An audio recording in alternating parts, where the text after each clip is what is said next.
You love Arts Davidson County? Yeah, How much do you love Arts Davidson County? so much.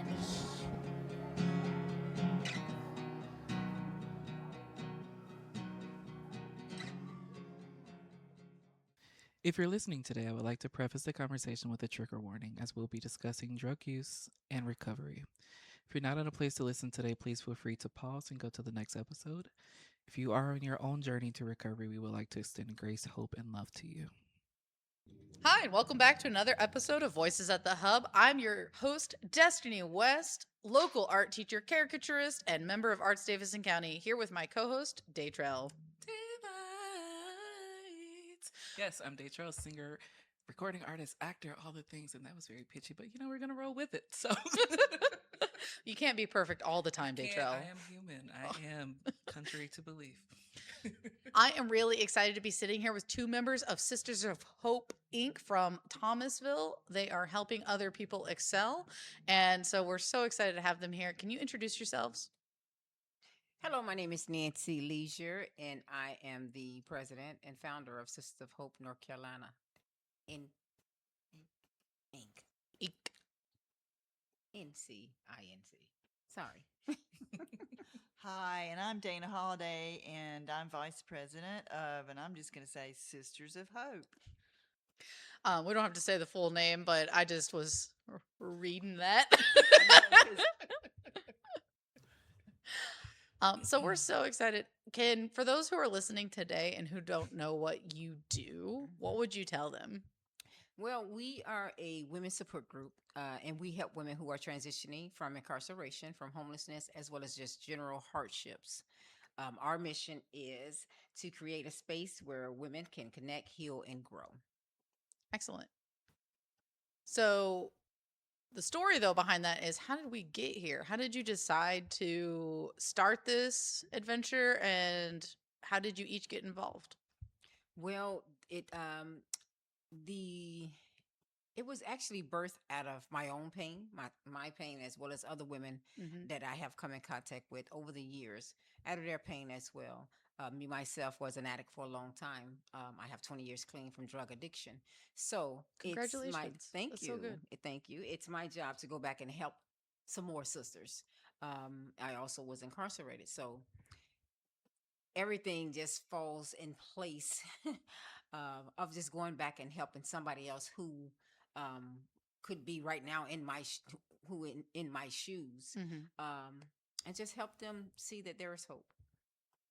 So,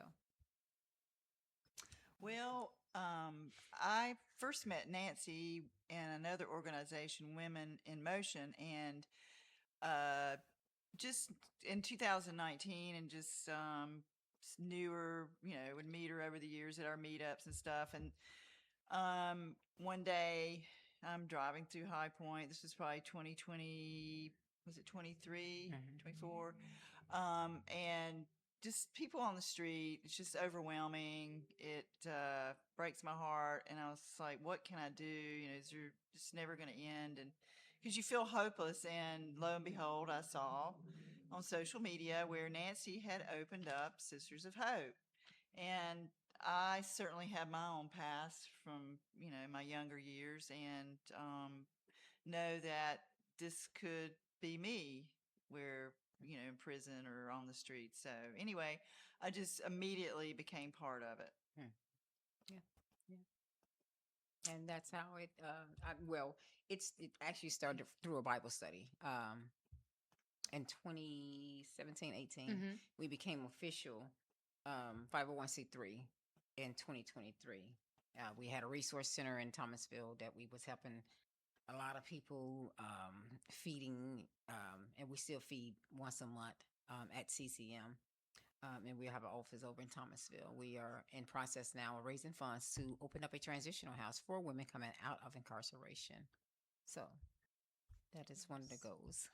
Cool. And this will probably be something we'll touch into as we go on. For people who are either in transition that's wanting to connect with you guys, or even someone who wants to help out, to either help with funding or just volunteer, what are the ways that they can contact or reach out or get involved in those ways?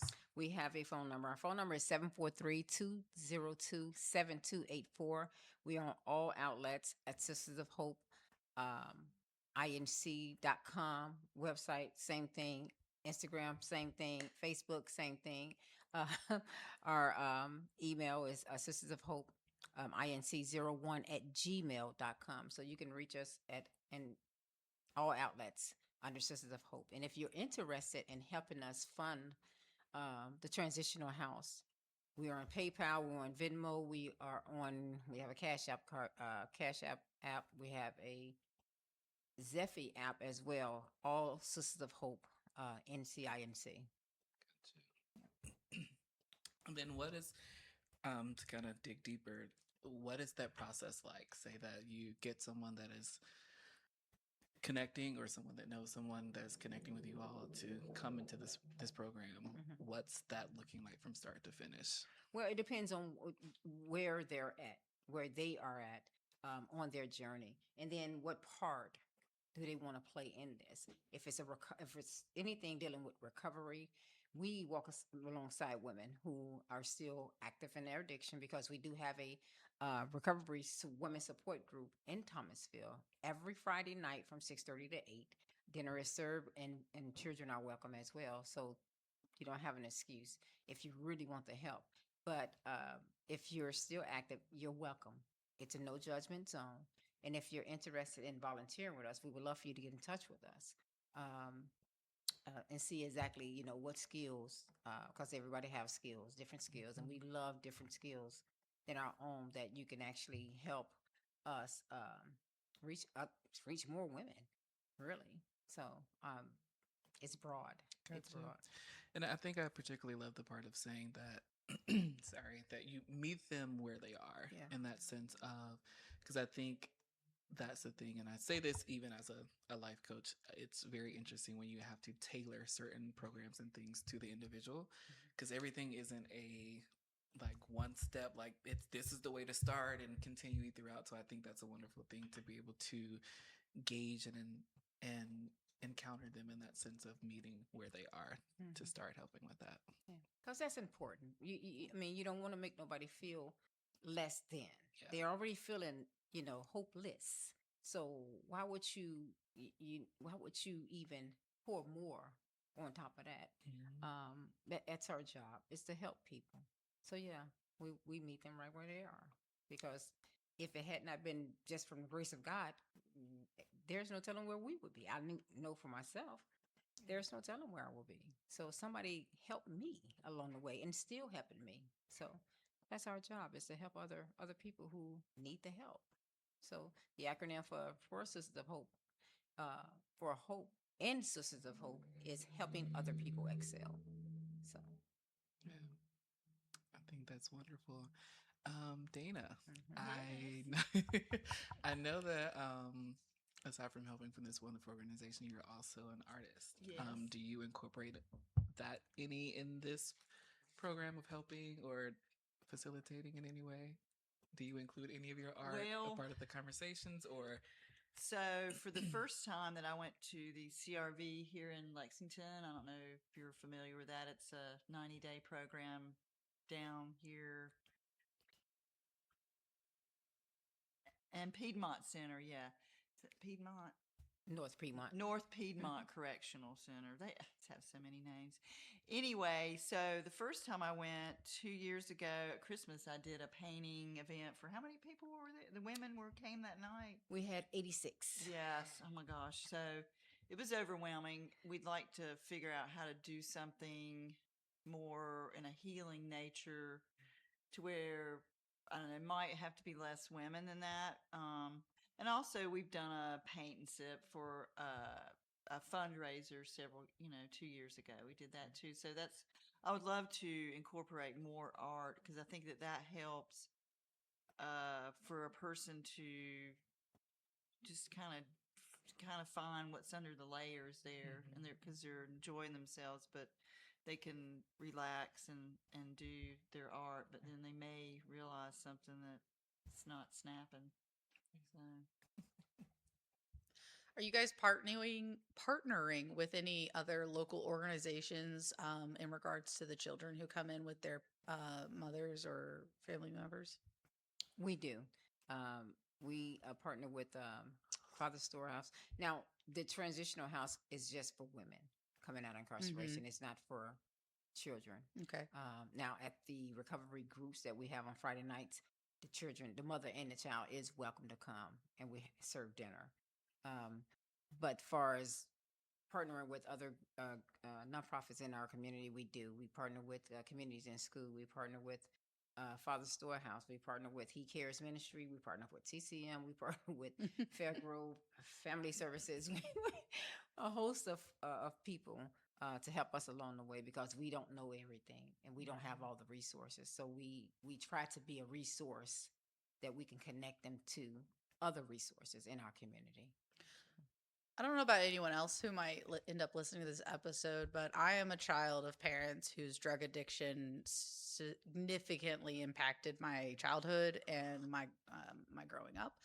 And I get into those stories sometimes here in this space, but I won't do that on this episode. What I would really was just gonna say is, like, I think sometimes when I hear about these stories, I'm so like uplifted by like the work you're doing, at the same time that I wonder how my life could have been different if my mother had sought such a refuge in a space that was willing to help her no matter where she was at. Because even during times where she was technically receiving help, I don't know that it was in that way and that care and that compassion. And so I think it affected how well that recovery went. And so I would be curious to know, you talked in your mission, kind of meeting them where there are, and DaiTrell asked some questions about that. Is it ever difficult to do that? Or do you find that you've been rather primed to be that kind of person, or to meet these people where they're at? I am somebody, I think, who sometimes still struggles with the bitter feelings of being let down by an addict and having been hurt by them. And so I wonder, what does it feel like from your perspective to be engaging so compassionately with these people whose actions hurt themselves and potentially others? Well, for me, and like you, my kids went through the same thing. And my oldest son was bitter for a long time. We have, now since I have did the process of my own healing, and going through getting clean and things of that nature, it helped rebuild the relationships. So, is it easy? Sometimes it's not, because of the stories that you are encountering. Some kind can be triggering to your own trauma. So, and it can send you back to a place where it was a dark place. As far as the women that we come in contact with, majority of them have, at least 85% of them have kids, and then some of the kids actually are incarcerated as well as addicts. So it's a cycle. In my family, it was normal. So I broke the cycle of addiction for my kids and my grandkids. But it's hard. It's still hard, because I still, you still have family members who are active in their addictions. But it's hard to see. But you can't help people who don't want the help. You have to be a willing participant in your recovery, in the process of the recovery. And you have to wake up every day and say yes to yourself. So, if that answers your question. I think so. I think it did. If you're interested in sharing, did you have a particular wake up call that was your alarm bell to get changed, or was that a slow process? Was it a fast process? It took years, but it was a wake up call for me. I was sick and tired of me.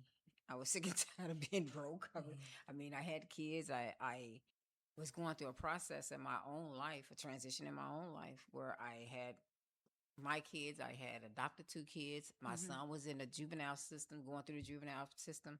So all that actually prepared me for this of what I'm going through now, what we're doing now, trying to help other women. And I still don't have it all together.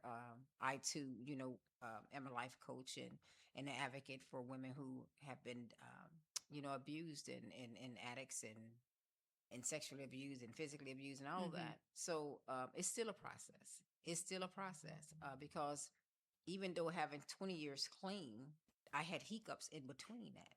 So it's always a process. Every day you wake up, you still have to say yes and be okay with your yes. But we try to explain to the women, especially at the prison, that it's not an overnight thing. It's not. It's a process because you have to grieve a lot of stuff. You have to go through the feelings. Um, And I would say that the drugs are crazier and harder than they were even 20 years ago. And Do you believe it's becoming more difficult for addicts to pursue recovery because of that? I mean, she would probably know the answer to that better. But from what I've heard, when we go to the prison, yes, I think that the fentanyl is so addictive. I think one young lady said that what she had OD'd 23 times, and I know, pathetic. Not just a nice looking young lady. It just breaks your heart. It stuck in my head. It really did, and my heart for the whole week because we go twice a month. But and then she just she doesn't care if she's alive or not anymore. And you're like, how do I do that? And you can't. You kind of, you can't. But yeah, the drugs. I would say that fentanyl is probably really just nasty, nasty. Ooh, sorry, I was trying to process I that. know. It's a lot to take in. But This is no, a I heavy think, discussion. and I think this is why the conversations like this are important for sure.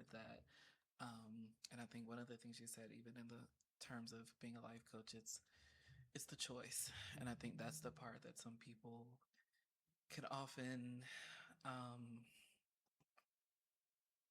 That's where the struggle starts for a lot in making that decision, and I think overall,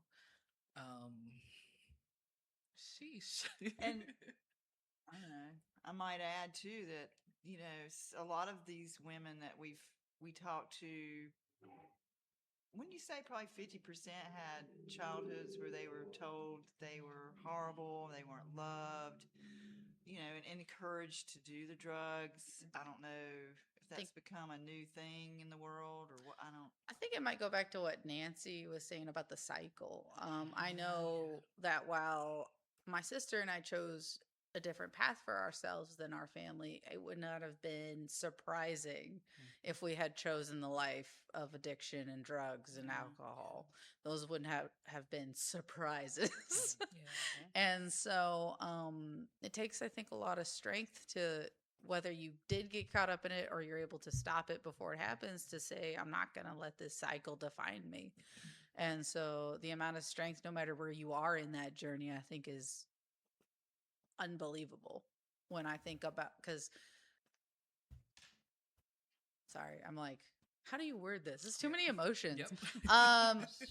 In a related one is like the anger I still carry in myself from how I was treated growing up and the choices I have to make daily for my 3-year-old to not respond the way I was taught to respond to a child because of how the way I was responded to as a child. And so every day it's not the same. I hope you know, I'm not trying to say it's the same, but every day I do have to make that decision to be like, I will respond with kindness. I will respond with patience. I will respond with compassion because I feel it.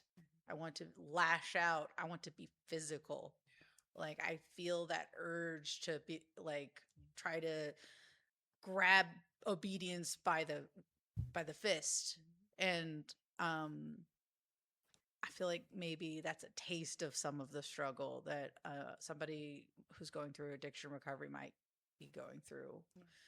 And so I guess I would be curious to know about maybe some of the most impactful people who've helped you along in your journey. That, like, what does it look like for somebody on the sidelines to be supportive? I would say people like our organization, Women in Motion, have supported us with grants and our community. I was amazed at some of the local organizations, churches, and I don't know what's some of the other women's club. We've been supported by a lot of people. A yoga instructor who's does yoga all over the world, and she's not even from around here. So I know that was a shocker. So she Yeah. dropped a good contribution. So, but we've been our city when we talked about the transitional house. We met with the city, and they were positive. I was shocked. So And they're still on board with us. We do a lot of partnership with them as well. But to go back to what you were talking about being kind, choosing, because you said like it's a choice. It is a choice, because we don't have to react or reenact our childhoods out. I did. I parent like I was parent, Mm-hmm. and that was not good. And now all of it wasn't bad, but it was not good. Mm-hmm. But when I went through the process of healing, I asked my kids, and I allowed them to explain to me what my own actions and my addiction did to them. Mm-hmm. And was it painful to hear? Yeah, but I needed to hear that because I played a part in their in their life at a pivotal time when they were younger, that they didn't see me at my best. Mm-hmm. So no, you're dead on, and that's exactly what my daughter teaches her kids. My kids teach their kids now: be kind, Mm-hmm. be nice. We don't have to whoop. Because I got whoopings. So they got whoopings when they were kids. But yeah, I parent them like I was parent. And again, not no daggers at my mom. She did the best that she could with the tools that she had. Yeah. That's all that is. But to piggyback off what Dana said, we do have a lot of help, and a lot of support. A lot of women groups support us in Mhm. what we're trying to do. So yeah, that's what I look. A couple of things come to mind, if I remember the order, but I'll leave space to discuss. The first one is one of the things I even tell a lot of my clients as a life coach is, as we talk about choice, and before getting emotional earlier is where I was trying to take that. But it was a story that I don't even remember whose story it is, but there was this guy, two brothers actually, who their dad was an alcoholic, and one brother grew up to follow that, become an alcoholic himself, while the other brother didn't ever touch alcohol at all. And so throughout life, both brothers would respond when asked, "It's like, hey, why did you make the choices that you made?" And the brother who followed would often say, "Well, that's all I saw. That's all I knew. That's all I knew. I didn't see anything else to do." And while the other brother who didn't drink or touch alcohol, it was asking him the same question: why didn't you decide to do that? And he said, "Well, that's all I saw.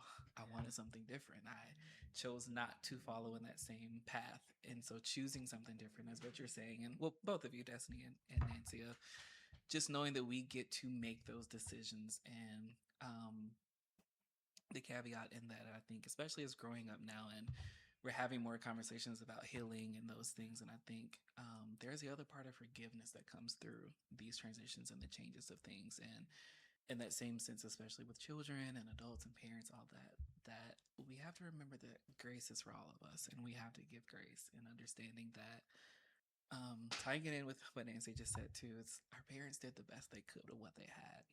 And that didn't always mean that it was the best choice. And it's not even to say that they considered you as a kid in that moment. They were just doing what they thought was best for them, which ultimately became best, in their decision making at that time. It was what was best for everyone. But getting to the point of another piece that I often share is when people ask, well, how do I do this? How do I get through this? And how do I make this change? And there's an acronym when becoming certified to be a life coach, the instructor taught us, which was HOW, which stands for honesty, openness, and willingness to try. And I think that is that first step, of course, honesty. And so going back to even you saying, sitting your children down and being able to have the wholehearted, open, and honest discussions of like, tell me how I may have harmed you or those things. And then from there, it is that the openness to that, and to be able to be honest, you have to be open about it. And then overall, it's just a willingness to try it. And but I think those are very integral things and important things to think about when trying to make these decisions. And I feel like I'm rambling because, again, a lot of emotions, but yeah, but just things to consider. And maybe that's for someone who's listening. But just knowing that. So my other question out of that would be, do you have families that reach out to tell you like what that process has been for them, seeing their loved ones go through these transitions and roads to recovery, as far as like what that looks like for them, and anything that you want to speak on that? Well, I have had a few family members tell me what my recovery did for them, and gleaming from that, because a lot of us, we again, we glorified, the partying, the getting high, and things of that nature. So it, the generations behind us picked that up. So yeah, I have had that, because in being honest with yourself, you can be honest with other people, but there's freedom in that. Yeah. And the forgiveness is huge. I had to forgive my mom, just even not. Again, she did the best that she could, but there were some things that happened, as a kid, that as a parent, you're supposed to protect us, and maybe knowingly or not knowingly, I still had to forgive, her and a lot of people, in my life, and there's freedom in that, and for me. So that was the reason that I was able to allow my kids to tell me things that I had done, when they were kids, because they needed freedom too. They was in bondage with me, and I don't want them to grow up like I did. Not saying that it was bad, but I want them to be free emotionally, spiritually, and in their soul, because I carried a lot of junk for years in my soul.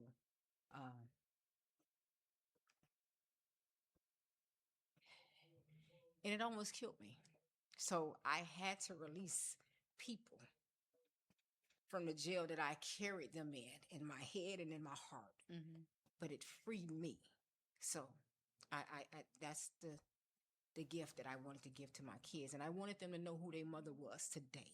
So they got to see me sober and clean. So it made a difference in our whole relationship. And it made a difference in how they parent. So I'm happy about that. But not just them, other family members, whether they choose to still, their path is their path. But whether they choose to get help for themselves, that's on them. I continuously pray for them. I don't treat them no different. I still talk to them. I still love them, but I have to love them from a distance, because I have to save me. So. Yeah. Now try to follow that, Dana. Let's go. I know. Wow. Well, I've personally had a few childhood friends that, we partied and such in high school, but they, as adults and parents, went over the, edge. But by the grace of God, they cleaned up, and also had a family member who I, changed her diapers as a baby and just loved her to death. And she got on, drugs really bad. And I am happy to say that she's 9 years clean. And it emotionally wrecked me, and I didn't know how to act. I didn't know how to, on that end of it. But she's we saw her recently, and it's that good feeling that you're like, oh my God, this is what I wanted for you at, when I saw you at your darkest. Oh, so yeah, so just, and I would have never known what Nancy had her past. I argued. I did not know. I'm serious. I knew her from 2019 till. And I think it was about 2 years ago. I was arguing with somebody. I was like, "She ain't never done. What are you talking about? You want me to fight you. That woman's, but anyway, hey, she's amazing. Yeah. So it's maybe see her as a stronger woman and a human being to know that she had conquered that. And I want to say, man, if y'all want to see somebody rock and be a rock star, when she goes in and talks to those ladies or any speaking we do for any groups, I know the women at the prison, she gets to a level that I think that they can hear her for the moment, if that's, something. It can be hard to break people's shields and their walls. Yeah. It's a little different, but I've worked in a lot of Title I schools. I've spent my entire education career in poorly funded Title I schools. I've taught in Indiana, Philadelphia. I'm from Oklahoma, and this is where I live now. And I say all that to say that I feel like I've gotten the opportunity to meet an incredibly wide spectrum of individuals and people and just places. And in the end, people have so much in common with each other without realizing it. And so the ways that we try to protect ourselves is just the way humans protect themselves emotionally. And it may look a little different between person to person, but the way we get guarded when we feel injured and stuff is all very similar. And I rambled just a little there to say You're fine. Yep, you're fine. that I see it in my students. Even at I'm an elementary teacher. I'm an elementary art teacher. And I see it even in my kids, this guardedness, this fear to let people in and only present this surface level, and then they make bad choices. And I have students who I think with the right help will make great choices and be great people when they grow up. And then there are others I'm so scared for them and the choices they're going to make because I don't have a lot of proof, but you can tell some of them are going home to a bad situation. And it's organizations like you, I hope, get to their parents first before those decisions happen. Yeah.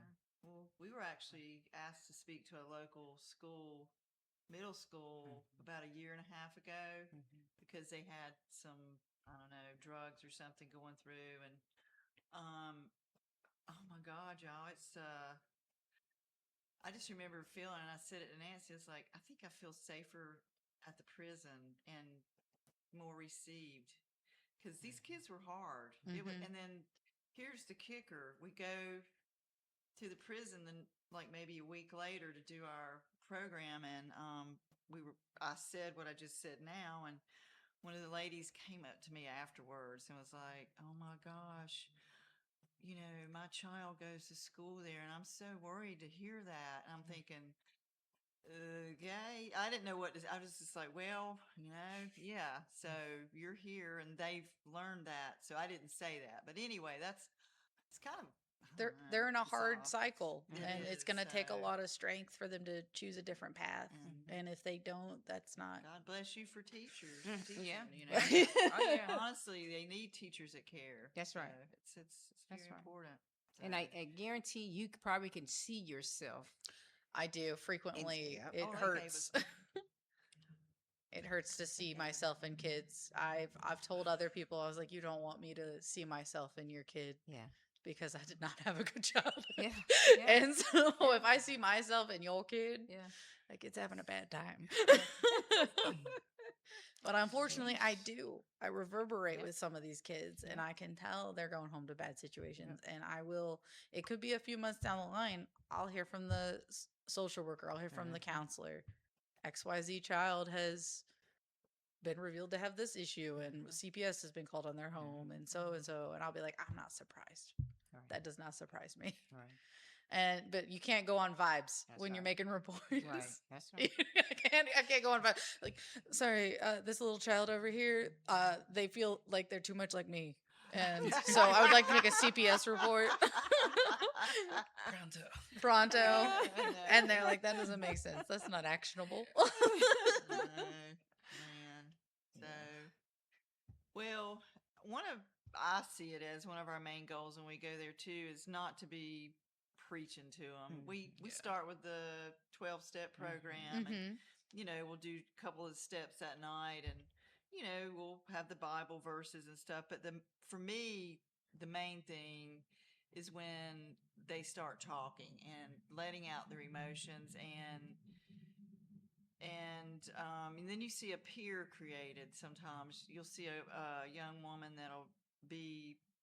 she becomes stronger each time you go over that 90-day period, and she affects some of the others. So, I thought it was really cool the other night that one woman shouted across the cafeteria and apologized to the other and said, "I'm so sorry," because that's what we, talking about being kind. That's right. Wow. Yep. It was I'm telling you, Hugged it out, cried it out. Yeah. It's emotionally, you feel good, but then you remember. Well, it sounds raw. It You know, is like, raw. It's That's like a great rubbing your word skin for off. it. Yeah. That's a great word. Just because you get exfoliated doesn't mean it doesn't hurt. I know. So, but Well, and I think the beautiful thing of what you said, Dana, is too that you ladies, women, you don't go to them through the aspect of trying to preach to them. It's you're just having a conversation. And well, one of our sisters one night, she's more, I would say she's more educated than me. I don't know what to say. She's more proper too. She was like, I can't see she was having a hard time seeing our program or how we were operating. And it was probably her first time. And I'm like, they just want to be loved, man. Well, at the end of that meeting, y'all, it was some heavy duty tears and it was a lot came out of that. And she was just like, oh my God. I said, see, man, they just want to be loved. Yeah, it's true. At that moment, but maybe it'll be a catalyst. You don't know. I mean, you can't save the world, but maybe that one seed, that one person. because going off of that, I think because how I think about some of these situations is a lot of times people already know what their issues are. They already know what they're going through and dealing with. And although they may be continuing cycles, it's like, yeah, I'm aware that I'm doing this and I'm aware of the effects, but I don't need you to kick me further. And like, I'm already, so, and I think that's a great way of putting it. It's just knowing that regardless. So even sharing a personal story, I have a cousin who has turned to drug use, which, it's a repeat cycle for him. His parents did it. It's what he saw. So one day I was driving him back to one of the centers he was in, and I just asked, I was like, what made you want to get into this, the choice of drug and the things? And I think he said it was meth at the time. And I was like, listen, this isn't a conversation to judge you. Like, I still love you. Like, I'm just curious. Like, where does that start for you? And he was just like, yeah, it was something I just came across, and I was like, yeah, I like this. But I think in that, me telling him, it's like, I still love you. This isn't I'm judging you and telling you to get out the car and walk the rest of the way. It's not that. And I think it is the thing that people still want to know is that I am still loved. I am still valued. And I'm not looked at as this disgusting thing or person, but to know that we still deserve love. And so hey, And that's good to have it wasn't a conversation to judge or to correct. Yeah. It's a conversation to understand. Yeah. That's all. Yep. And to love on you. How can I love you even in this situation? Because so many people who are addicts, man, a lot of them do want to be free of it. It's hard. It's hard. Like you asked the question about are the drugs worse today? You said that about the drugs being worse. They are. They are. And then they have all the extra stuff that you can take, which is still just another substitute drug from one drug to another. The methadone clinics and all that stuff. It's still just another drug. It is. But it's hard. It's hard to come off of it. It takes a long time, and it's a process, especially if you, like we tell people to do, you should do better.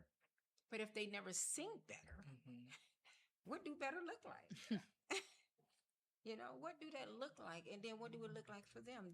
We don't know. If you just have a conversation to understand a person instead of judging or trying to even correct them. Because if you just love on them, that can potentially help them correct themselves. Yeah. That's our job. It's not for us to fix nobody. Yeah. But if we just walk alongside them, love on them, just love. Yeah, and we have, a lot of women reach out to us, a good number that after they get out, and just to know, we let them know that they have a place that if they need to talk to somebody or some encouragement, we've had lunches and tea and stuff with a lot of the women, or some of the women. I wish it was more, but just do your best. That's all we can do. Yeah. And I think with just talking about that process, I saw a post that this mother had started this. It became a chain effect.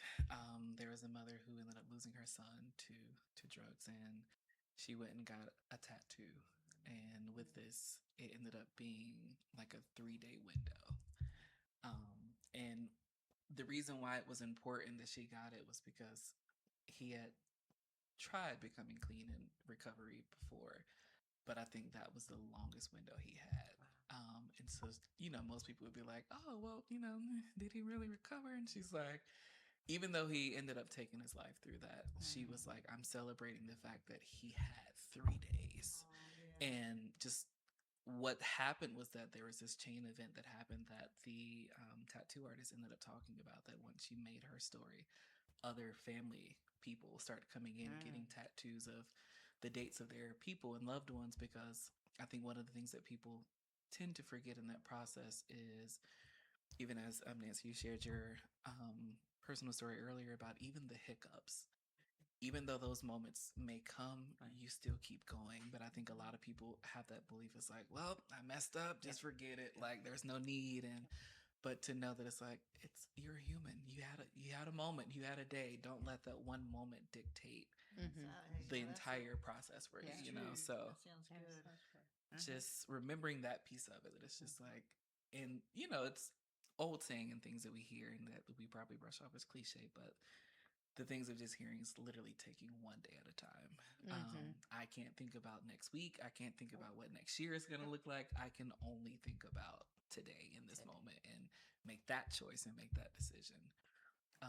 So saying all that to get into, even once the transition house is completed and things, will you all use like I don't know if this would be the best way of describing it, but like a tracking system or some type of like, is it a 12-step, or like what is that process going to look like for them once they're in the home, and how would you track that progress for them?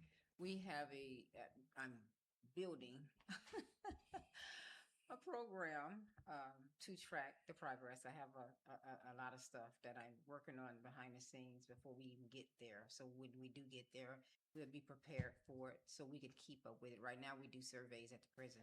When they come, the first time they come in, we do a survey and ask, just try to get a little information about them. What they're expecting from this group.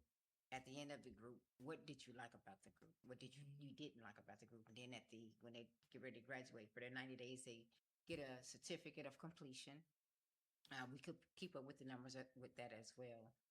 And then they do another survey telling us, what need to be changed or anything of that nature. We do center everything on the 12 steps because that's important. So I have a lot of stuff work for them to continue for the 12 months that they will be in the house.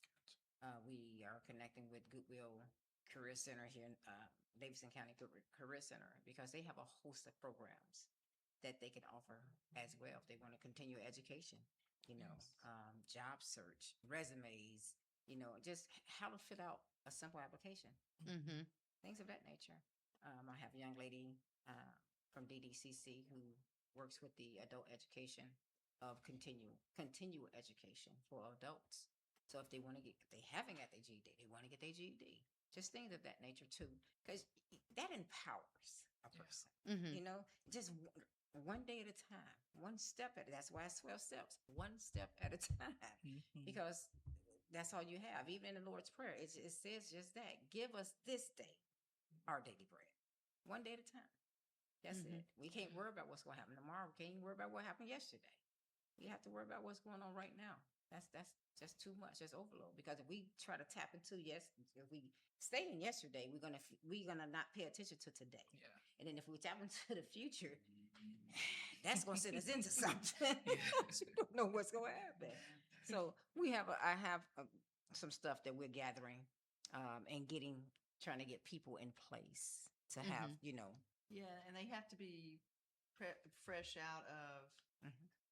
the prison where they've been clean. Mhm. They can't, because they cannot just be coming off the street. Mhm. Because you don't know what you're gonna get.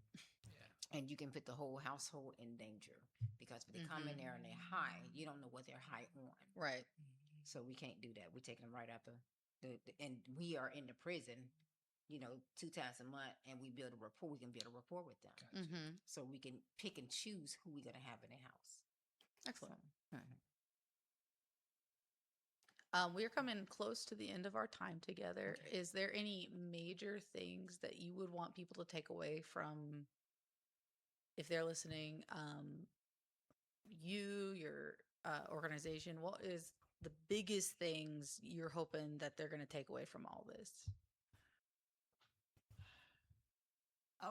My thing is, this is your community. We're here to take care of our community, and it's not going to go away. So you can be a part of, or use it somehow, help monetarily or physically. It's important. It's not going to go away. I agree. And people come out of incarceration, especially women, um, single women. There's Mhm. always a lot of help for women and children. There's a host of men houses, transitional houses, and help for men. But single women Mhm. are usually coming out of incarceration, coming out of domestic violence situations, coming out of trauma, and they don't have a lot of resources. They don't have a lot of support. They don't have a lot of help. You have sex trafficking. They get caught up in stuff like that, especially if you're an addict. So you have to support your addict, but you're also trying to support your living. Yeah. So you would do Mhm. all sorts of things to do that. So just keep in mind, when you see people, see them, Mhm. not just view them, see them as a person. And especially those coming out of incarceration, some of them coming out with hope. But if they don't have, in the first 24 hours is so important. If they don't have any help, that hope turns into hopelessness, Mhm. and they go back to the same thing, the same thing. So we are looking for partners, community partners. We're looking for sponsors. We're looking for volunteers. We're looking for people to come along this journey with us to help other people, women in specifically. So yes, DaiTrell? yep, and Any that's what we want you to take away. any final questions for? No, I don't think I do. I cannot begin to say how grateful I am for you guys coming in, opening your hearts, opening your stories. This has been, I don't know. It's just, I'm so glad you're doing the work. You are Just, too. Actually, Yeah, can you I are ask too. you a question? you want to ask me a Ooh, question? Yes. Okay, Ooh, yeah. I like it. After hearing about the support group and hearing some of your story with growing up and things like that, how do you now feel that this conversation may have brought some impact to even your journey of healing and processing? I always appreciate these sort of conversations, to see it from another end, another perspective, even maybe another lifetime, right? Like, because my story didn't go this way. My story didn't end with my mother doing the healing process, or my stepfather. And so it is a combination of bittersweet emotions. It's very bittersweet because I'm so proud of you guys, and in the short time of getting to chat with you and hear your story, I resonate, and I am so pleased by your journey at the same time that I'm like jealous Yeah. sometimes, and but I have done a lot of healing over the years. To the outweighing emotion now is joy, to see other humans finding joy, finding a better path and better choices. And so I still am on my journey as well, as a child healing from my experiences. But I've also made a lot of progress and a lot of, I have a stronger ability to forgive than I ever had. And when you were talking about your forgiveness earlier, I think it's true for anyone on any part of this situation. It's learning to forgive, to be kind is everyone's job. And it's not just the addicts, it's not just the families, it's not just the children. It's everyone in the situation needs to learn how to be kind and to be forgiving and compassionate. And for you to be sitting here, Yeah. kudos to you. Yeah. Well, I Thank didn't come you. here for praise. I came here to hear You your don't have to. story, and I have been just moved by it, and I'm so glad you shared it. But you share something that we all relate to. Yeah. We all relate to each other. The paths are different, but we all relate to each other. But no, it's not praise. I just want to say thank you Well, thank you. for being you. We exist. This organization exists to help women change the narrative of the story I love that. of trauma and addiction. So thank you both for having us in your house. Absolutely. Thank you so for much. What you gonna say? coming to the living room. Love it. But before we end, I'm adding to that the reason why I did not intend on asking you that question, just to say. Okay. I did not intend on it. No worries. But with that, I think what moved me to ask it in that moment was to understand that there may be someone that was in your position that could be listening, that could also, in anger and resentment and bitterness, sometimes, again, even while navigating that, I think it's still good to hear that other perspective. So just being able to add that in, whether you want to take it as praise or not, I think it is a thing that, again, it still speaks volumes to being able to keep going even in your journey. So I think it's really important to open yourself to every aspect of the journey and side of the situation. Yeah. That understanding. All right. Well, if you're listening today, I want to say thank you for listening and making it this far. And I hope you have an amazing and creative day. Peace out. Hey. I forgot. 1, 2, 3. Thank you for supporting Arts Davidson County.